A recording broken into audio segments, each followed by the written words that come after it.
Hey everyone, I thought I would do a quick little process video of just one of my paintings. So you see here I'm taking just a mechanical pencil. I believe this is about a 4.5 by 6 inch piece of not the best quality paper. I'm pretty sure it is the Master's Touch Premium from Hobby Lobby. And then I'm using a laser level to sort of try to help me keep my lines straight. And just real lightly penciling in my lettering.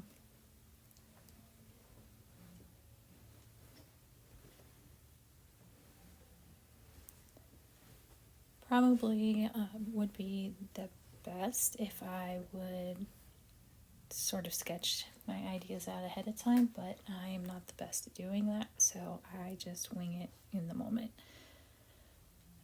And then I am gonna grab a mug that I had sitting on my desk and trace most of a circle here at the bottom for our donut.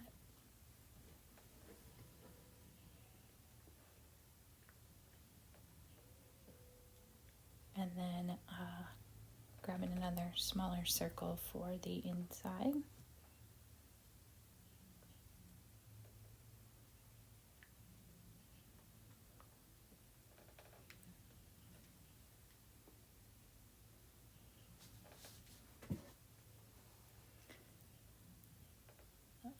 Not sure why I decided to make that a full circle, because I'm going to go back and erase the majority of it anyway, just so that my lines don't show up as much under watercolor.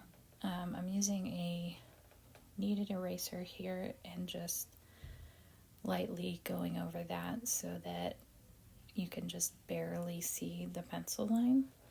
Sometimes I go a little too much, especially when it comes to the lettering part, and erase it to the point that I almost can't see it. So if you can think ahead to what colors you're going to use, especially on the lettering. For instance, if you're going to use a black, it's not super necessary that you get rid of your pencil lines because it's not going to show underneath the watercolor anyway.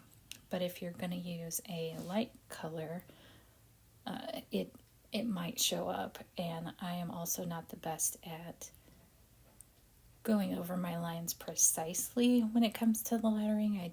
I do make adjustments as I go, so that's another reason I want them to be as light as possible.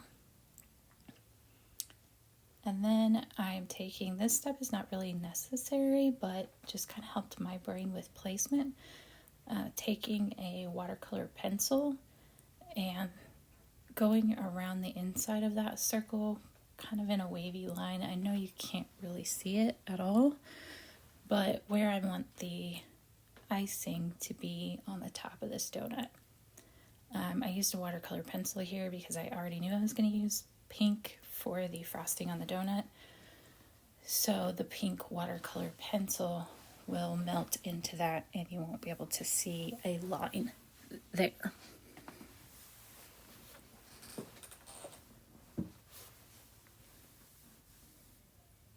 And then I'm going to grab my masking fluid, and I use just the bottom of my paintbrush so that I don't ruin my brushes. And I'm just creating little lines on the inside of where the frosting is to leave space for some of the sprinkles. So make sure you just have them going in random directions and just tiny little lines. You'll be able to see it a little bit better once I start to paint. And if you don't have masking fluid, you don't have to do this.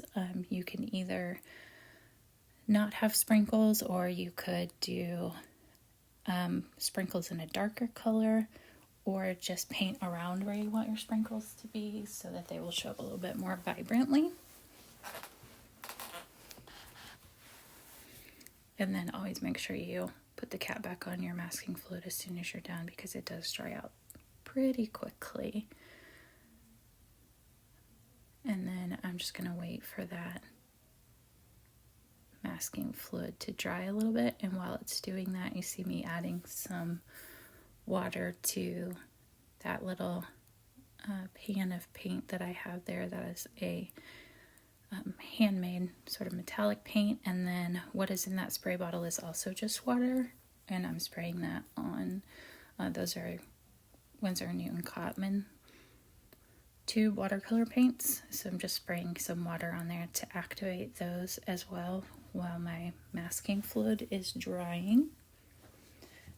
And then getting my brush and starting to mix some colors. So I'm mixing sepia with a little bit of yellow ochre, and I know you can't see that very well just from the position that palette is in, but since I'm starting with the outside of the donut, I went ahead and started on that, so you can kind of see again a little bit of that waviness where the icing comes into play.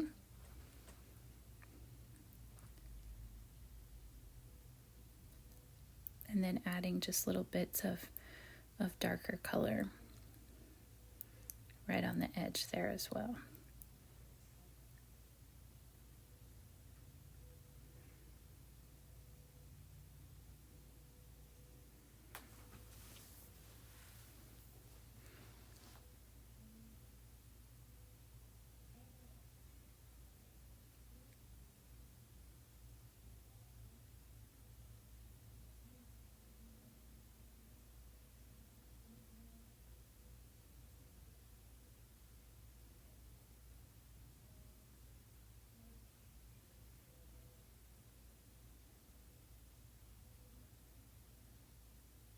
I do tend to turn my paper in a lot of different directions just so that I can get the best angle that works for me. And also at that point kind of doing that because the masking fluid you can kind of see in a few places is still wet, and I didn't want to mess that up. Again, you can sort of see a little bit with this paper where it starts to dry rather quickly and leave some darker lines. I have worked with this paper quite a bit, so I kind of know a little bit about what to expect out of it. And I've gotten pretty good at going back over it and keeping the area wet to get the look that I'm going for. It's definitely, like I said, not the highest quality paper, but it's, at least in my opinion, a little bit better than just the cheapest, like Canson paper.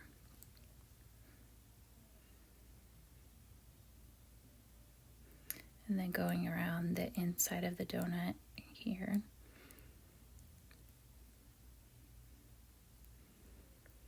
Making that just a little bit darker because there would be a shadow on the inside of the donut there, so I made that just a little bit darker.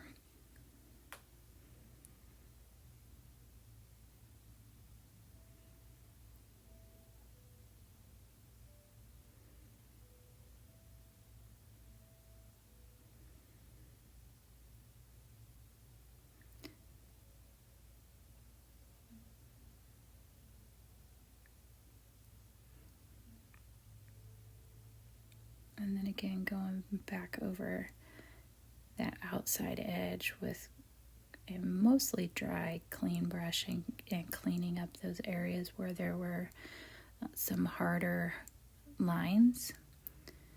And then mixing colors for the shade of pink that I was going for.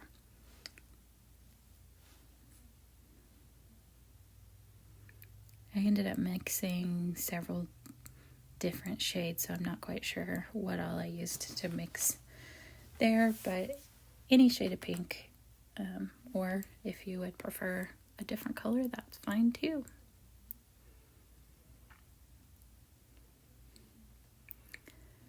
For me with this one, I actually picked out the paint that I wanted to use for the lettering first, and then chose my colors for the donut based on that, so it would coordinate a little bit better.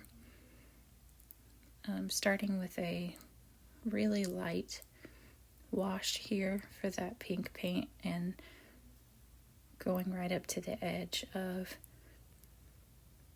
where that line is for the rest of the donut.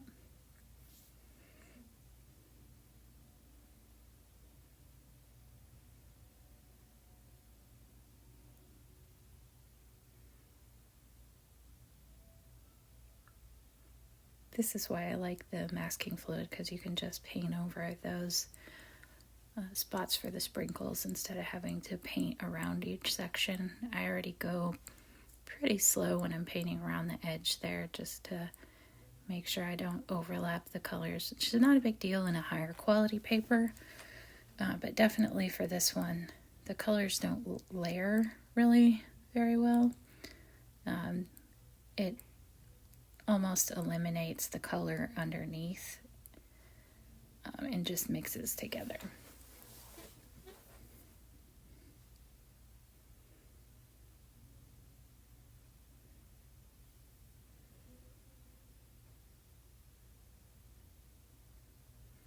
I like the way at this point there's some variation in the shades of the pink, so it's not a perfectly smooth just wash of pink. It's already got a little bit of variation to it.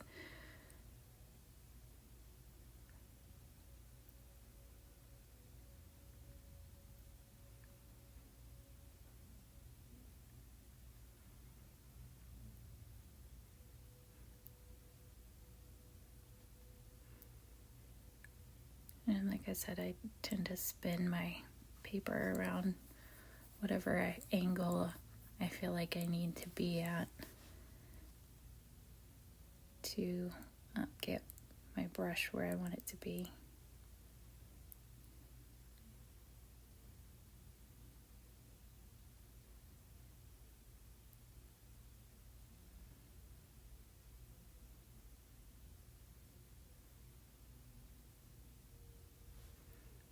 And then just kind of going back over some of those areas again to even out some parts of the pink there, mixing a little bit more of a little bit darker shade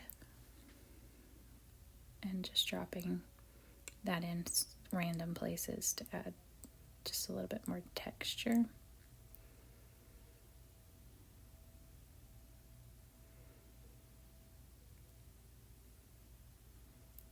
A little less careful with this layer, and again, because this paper is not the highest quality, that bottom layer, even though it was a very short amount of time, is already mostly dry.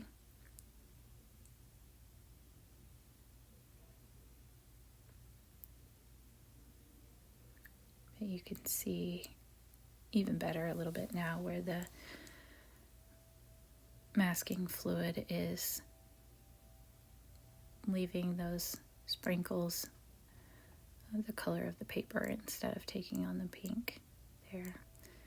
And then just right around the edge, going back in and dropping in some darker color for a little bit of a shadow effect on the edge of the donut's icing.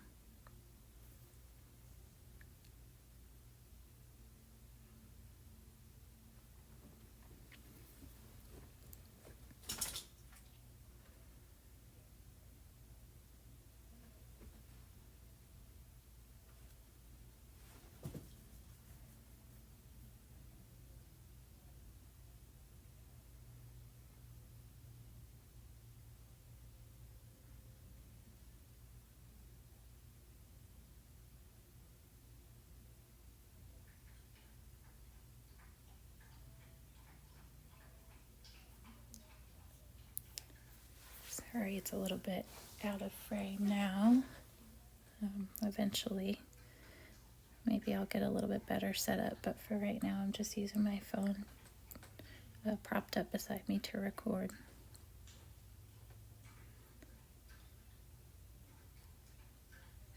And then doing a voiceover after the fact.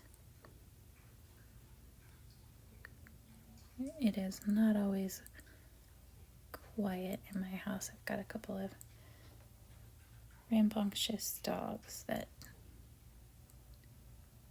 tend to cause a lot of background noise.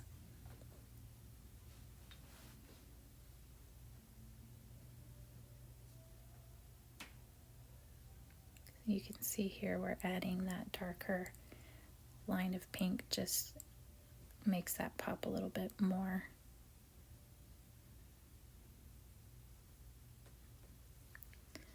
And then a little bit later you'll see me go in as well to the donut part and add a little bit of a darker shade around the outside there too, again for some shadow and dimension.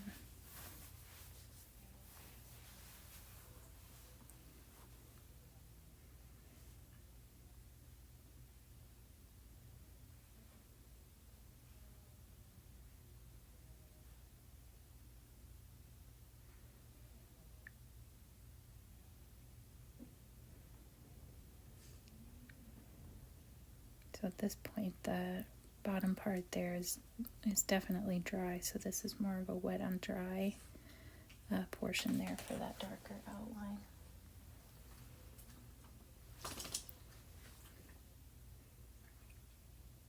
And then just going back over that with a mostly dry, clean brush to blend that out just a little bit better so it's not quite so harsh of a line.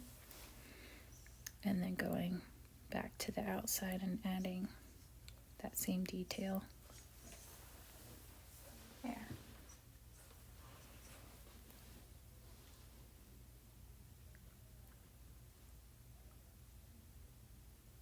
And then at this point I think I switched to a smaller, more detailed brush.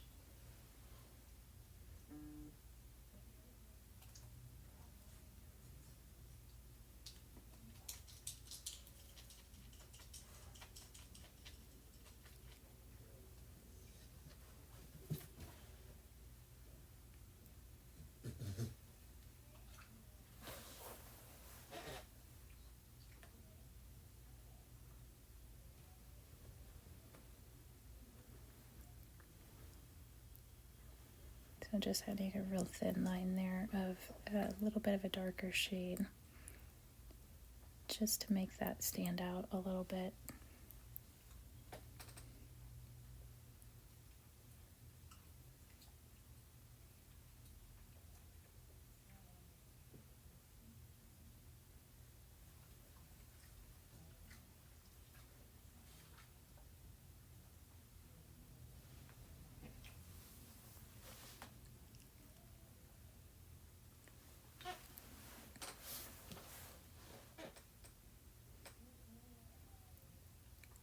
And then darkening it up just a little more here on the underneath bottom side.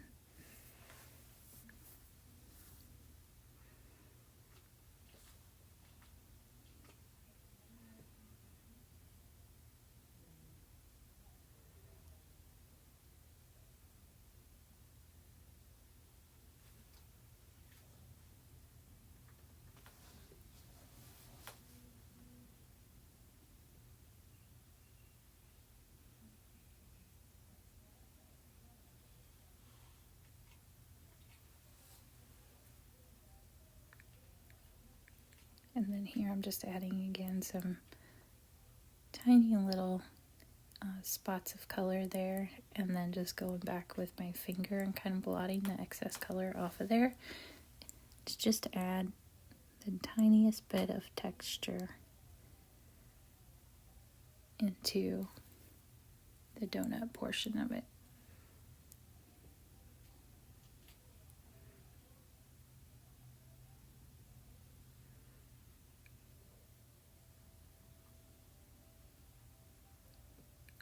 And then switching back to a bigger brush there, kind of cleaning up that harsh line there on the pink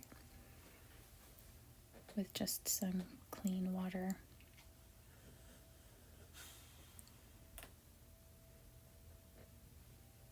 And then I'm removing the masking fluid from the sprinkles.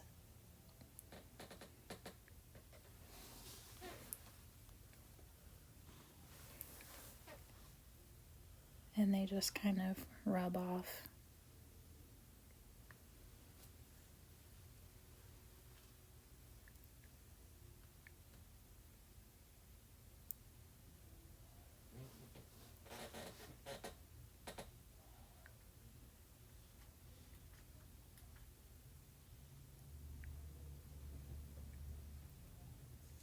And then grabbing a different smaller brush, just mixing a couple of different colors for the sprinkles. And then I realized that this purple was much lighter than I really intended it to be, and even here on the camera you can't really tell the difference in that purple and the pink, so adding a little bit of a darker shade.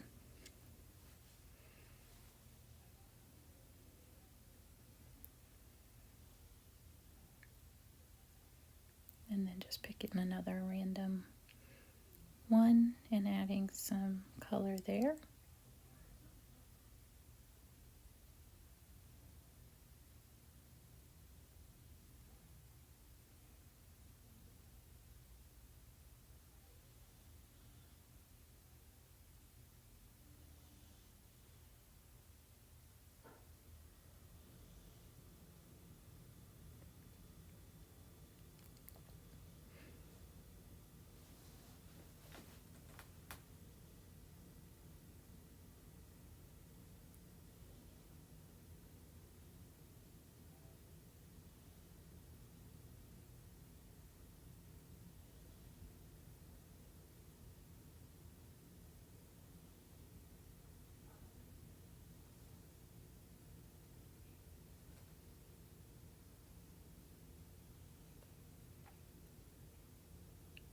And then getting some yellow and making some of the sprinkles yellow.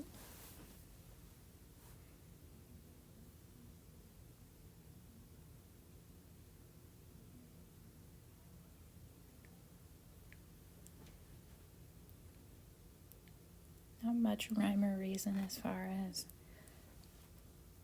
which one I'm picking. I'm just putting some color on there randomly in different shades. So picking up some blue.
And then I decided to add some pink in a darker shade.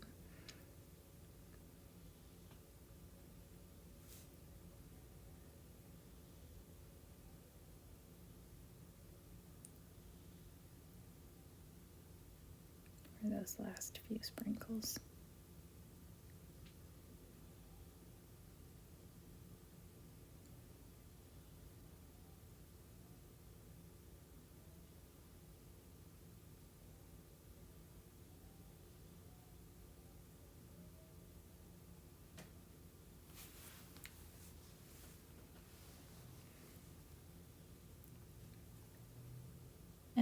wait for that to dry. And then I came back with a little bit of Payne's Gray, and I'm adding just the slightest bit of a shadow on the right side of the sprinkles. You really can't see that very much here on the video. You can see it just a little bit there, and it got a little too dark, so I dabbed that back off just with my finger and then added it back in at a lighter shade.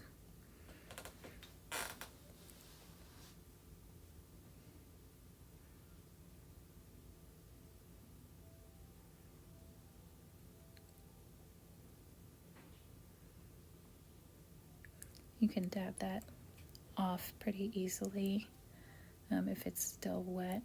If it's too dark and you don't like the way it looks.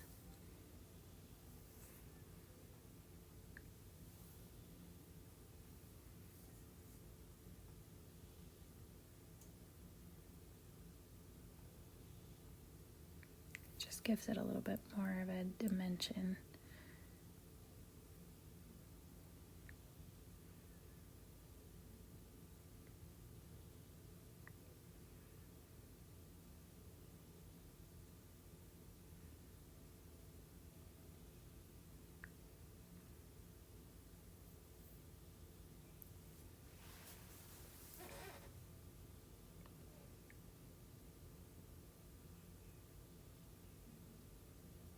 And then I'm also adding a little bit of a shadow with that Payne's Gray on the outside of the donut and on the inside there on the right side.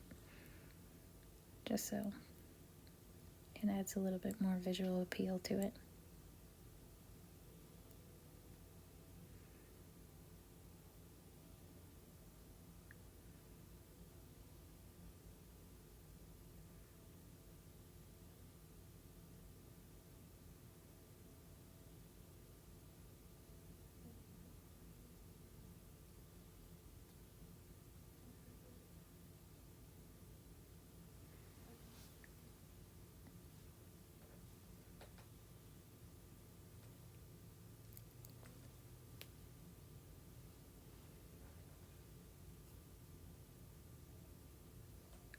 And then once that's dry, I'm going to grab a different brush and start on the lettering.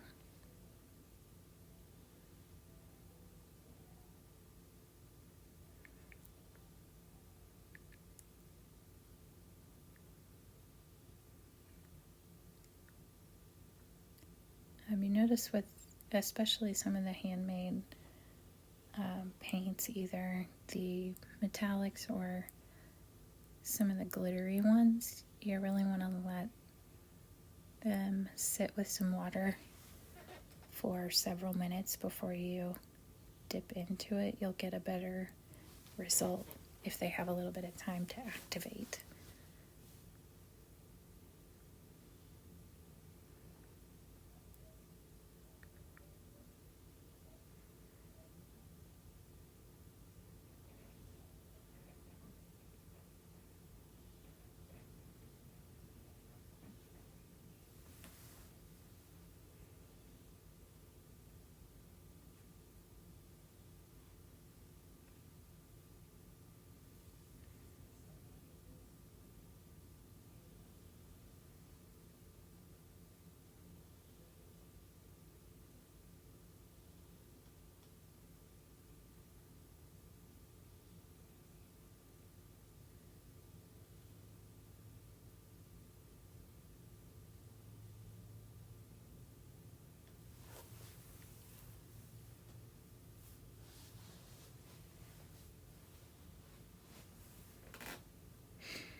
For me on this part, I was trying to keep the width of the line fairly consistent.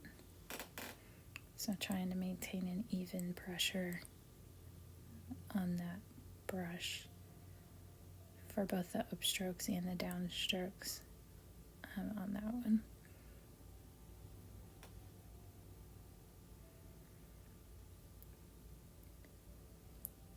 And then I am going to switch again to a different brush for the more traditional brush lettering for the rest of the piece.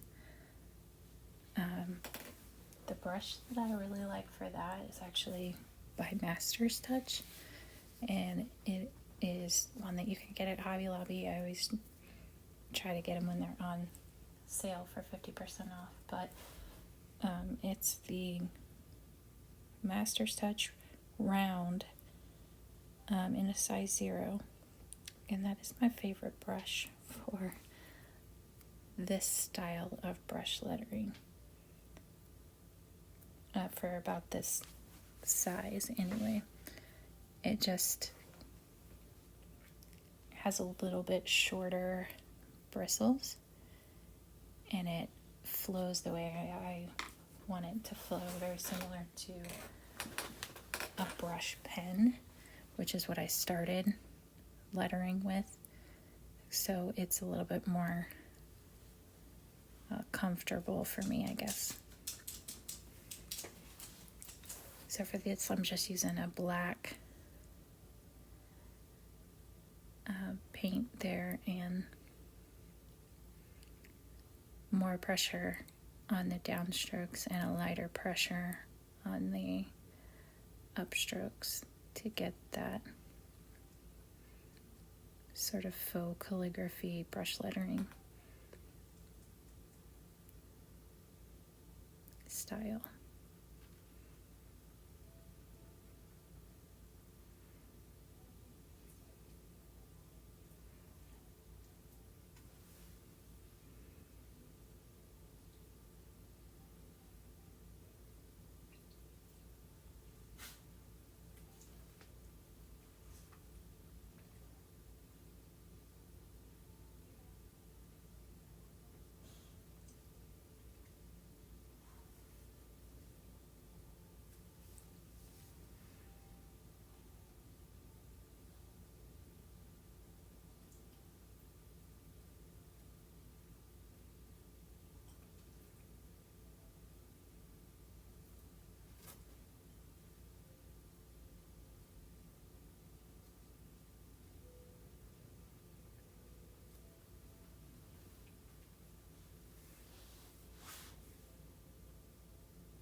Alright guys, thanks for watching. Hope you enjoyed.